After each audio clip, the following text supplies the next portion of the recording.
season 11 of American Ninja Warrior. I had my best year yet. And I remember going to the final stage. All the pressure falls on Daniel Gil. He has to climb that 75-foot rope faster than Drew Dressel if he wants that $1 million. $1 million was on the line. So I grab onto that rope, and they give me the countdown, and they say, go. He's using his feet right away. He's flying. It's all technique. It's going to come down to hit me out the surplus. A straight to make it up.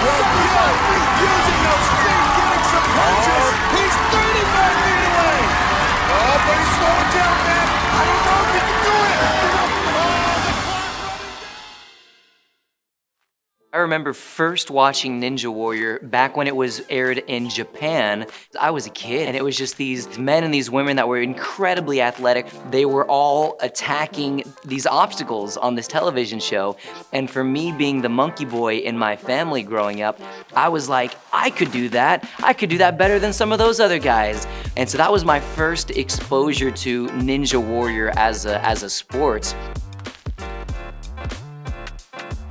Growing up in a big family of 5 kids, and then throw on top of that the fact that I was homeschooled my entire life, like there weren't any opportunities to do anything of that nature. And so somewhere along the lines, as I got a little bit older, that dream kind of faded away into the background. So it wasn't until years later where Ninja Warrior even came up again.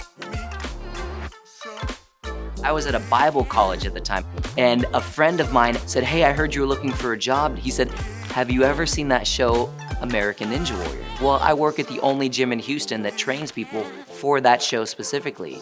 It was like a light bulb moment, and I was like, okay, I need a job, and I could, work with students and then maybe even train and get on the show eventually. I could then even use that for the purpose of ministry.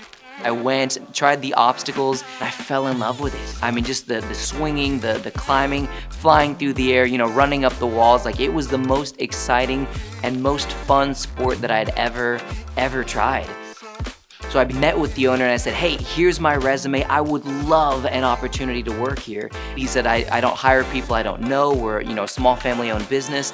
He said, I would love to see you get a membership here, and then down the road, when an opportunity opens up, then I'll give you a job, maybe. And so I began walking out of the gym, and during that walk, I began praying, and I was like, God, I'm angry, but I will trust you. As I walked out of the gym and headed toward my car, someone ran up behind me and grabbed me by the shoulder, and they said, hey, you don't know me, but I heard you talking to my boss about wanting a job here. Well, I haven't told my boss this yet, but I'm about to move back to my home state, and if it's cool with him, you can just have my job and begin working immediately. And I was blown away. And so immediately, like that next week, I began coaching at that ninja gym in Houston, and I've been there over 10 years now. And I said, God, I will never not trust you for financial provision. I will never worry or fear about provision for jobs, because I just saw you do both of those in one fell swoop. As I began working at the Ninja Warrior gym and training and competing at local competitions, the next step was to then get on the TV show and do it.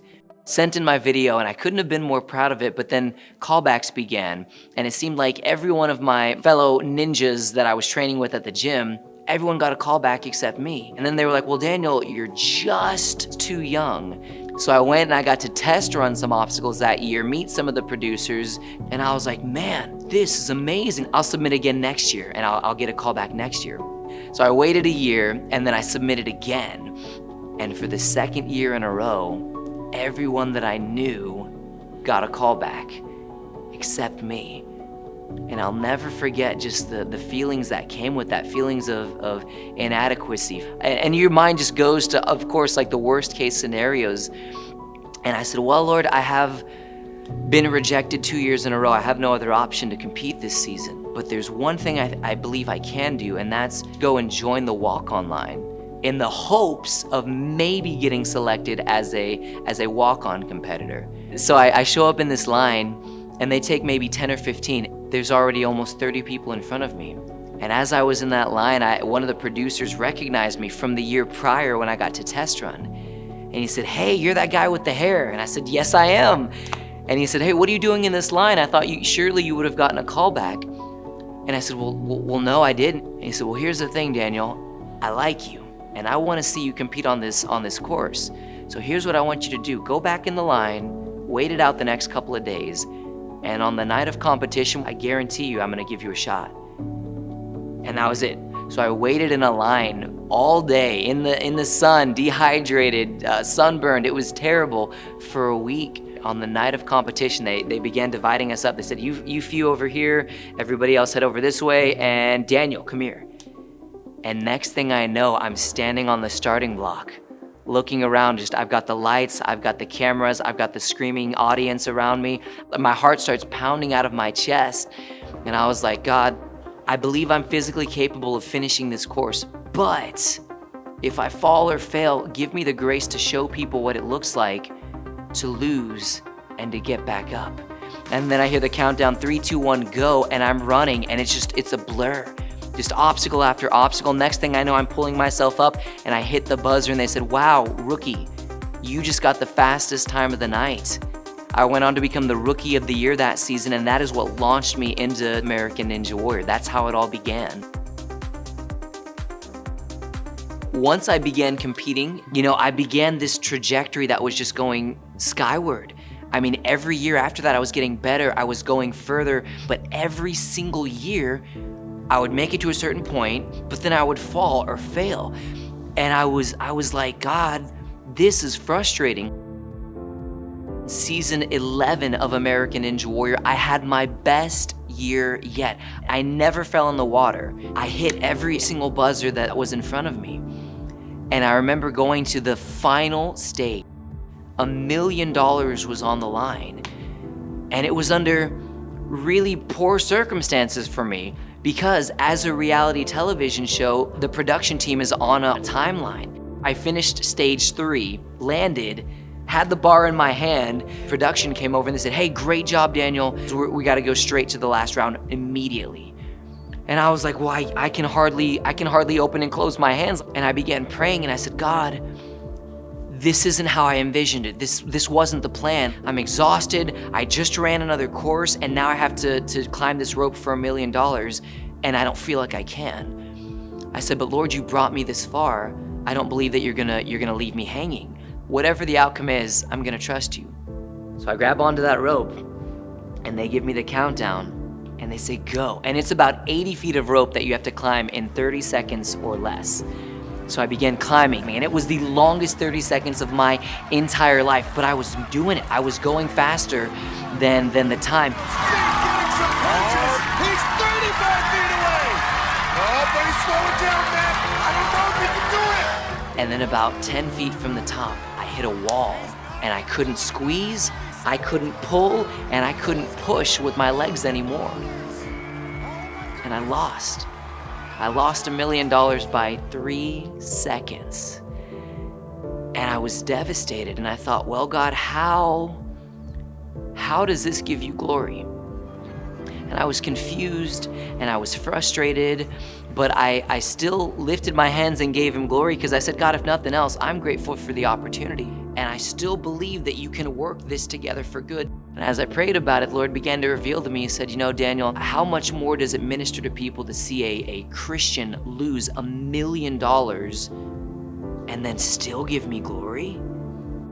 I said, but also, God, I know who you are in a sense of you love a redemptive story. So I said, God, the silver lining that I'm gonna be telling people everywhere that I go is that, yeah, I lost. Yeah, that sucked.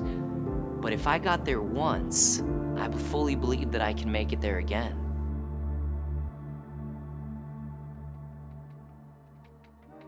Every one of us, regardless of what our dreams are, we will have an innumerable number of opportunities to quit. I look back at failure and I say, how can you teach me? What can I learn from you? And oftentimes I think you're just one more attempt away from the success that you've dreamt about or prayed about. So I trained the whole next year and we entered into the next season. Gray wants a bang. Who can be smoother on the shelf? Gil first. Oh, on, get even. Oh, my. Gil. Who wants it? Who wants it? Who wants it? came back the year after losing $1 million by 3 seconds, and I was able to win American Ninja Warrior Season 12, and I became the grand champion. And I said, God, this is what it was. I've watched you provide for me yet again. We all face obstacles, and once we recognize that, we can then look at whatever obstacle we're facing in life and say, okay, how can I train for this? Just don't give up. Don't give up. Don't give up. Make it through those dark times. Make it through those cold times, because there's another season just around the corner. Competing on the show for all these seasons has been such an exciting journey for me, through the highs and the lows, to get to use this television platform to point people to Jesus. For as many years as I end up competing on American Ninja Warrior and have the influence that I have, I'm gonna use it for good. I'm going to use it to inspire people, and I'm gonna use it to honor God. Hey guys, I'm Daniel Gil, and you're watching This Is Me TV. Hold up. Thank you for watching, sharing, ringing that bell, and dropping a comment below. We love creating these inspirational faith stories for you and thousands of others. Now, all the stories on this channel are brought to you in partnership with Impactus and are donor funded, which means people have given so that you can be encouraged in your faith. Yeah, people care that much about you. And today, we'd like to invite you to be a part of this mission with us. This Is Me TV exists to encourage and empower the online generation to live unashamed for God and use their God-given gifts to influence culture. We do this by creating stories like the one you've just watched. And to date, we've had over 1.8 million viewers watched and be encouraged in their faith right here. It's mind-blowing to see how God has and will continue to use This Is Me TV. So would you be willing to join us today and help us equip this generation for a life of purpose and godly impact? The link's below, or head on over to impactus.org. Much love from us all, and thank you so much for considering this partnership.